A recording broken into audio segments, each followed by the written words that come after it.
Hi everyone, today I want to recommend the best Esim for Nepal, and you can find the link to it in the description below this video. I've tried many other Esim apps and this one is, in my opinion, is the best. So let me show you how easy it is to use.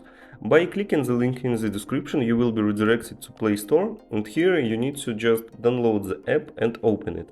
Once you've opened it you need to subscribe, sign in. And once you've signed in, if you use the link in the description, you will get $7.50 welcome bonus, which is really huge.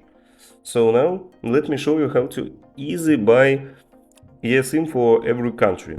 Just simply click on eSIM shop here and find Nepal. Here it is.